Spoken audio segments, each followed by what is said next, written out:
La communication non violente. La théorie de la communication non violente nous offre plusieurs techniques qui nous permettent de ne pas perdre les pédales, même dans les situations les plus difficiles.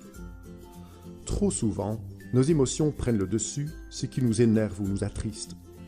Ce n'est pas la première fois qu'une conversation, où vous n'adoptez pas une position assertive, tourne en dispute, simplement parce que vous ne disposez pas des outils nécessaires pour exprimer correctement votre ressenti.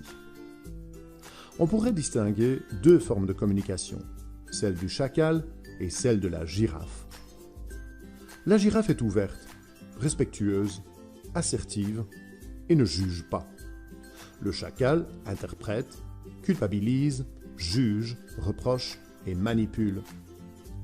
Si nous voulons que notre communication nous aide à nous rapprocher de l'autre, il vaut mieux s'éloigner du chacal et réveiller la girafe en nous. Regardons de plus près quelques techniques qui vont nous aider à agir exactement comme cela. La technique de la communication non violente est composée de 4 étapes. Première étape, observez. Tenez-vous-en aux faits objectifs et ne jugez pas. Observez seulement et exprimez ce que vous constatez. Je vois que, je constate que, j'ai fait, je me rends compte que. Deuxième étape, le sentiment. Exprimez votre ressenti. En réalité, il n'existe que 4 émotions de base: fâché, triste, anxieux et joyeux. Toutes les autres en sont dérivées. À cette étape, vous pourriez utiliser des tournures telles que « cela me blesse »,« cela me touche profondément »,« je suis déçu »,« cela m'énerve ». L'étape numéro 3, l'appréciation. Dites ce que vous trouvez important, ce dont vous avez besoin, quelles valeurs sont en cause pour vous et ce que vous aimeriez voir respecté.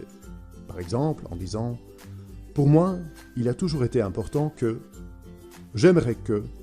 ce qui compte pour moi, c'est surtout… » etc. L'étape numéro 4, le besoin. Indiquez clairement ce que vous attendez de l'autre. Quels sont vos souhaits concrets ou vos propositions dans ce contexte? Vous concluez par une demande précise du genre « j'aimerais te demander de… » ou « j'insiste pour que tu… » « je veux que tu ne tardes pas à… » etc. Par exemple, un collègue a introduit une demande de congé auprès de son chef, sans vous demander votre avis. Vous êtes responsable du planning et celui-ci est désormais complètement chamboulé. Vous voulez en toucher un mot à votre collègue. Première étape, citez les faits. J'ai constaté que tu avais demandé des jours de congé au chef sans m'en avertir. Étape numéro 2, exprimez votre ressenti. Cela m'énerve, parce que cela m'empêche d'avoir une bonne vision du planning. Étape numéro 3, dites ce dont vous avez besoin. J'ai besoin d'une vue globale sur le planning pour pouvoir correctement organiser les jours de congé de tout le monde. Étape numéro 4, votre demande concrète pour l'autre. Dorénavant, j'aimerais que tu en discutes d'abord avec moi. Dorénavant, servez-vous de cette technique pour communiquer moins comme le chacal et plus comme la girafe.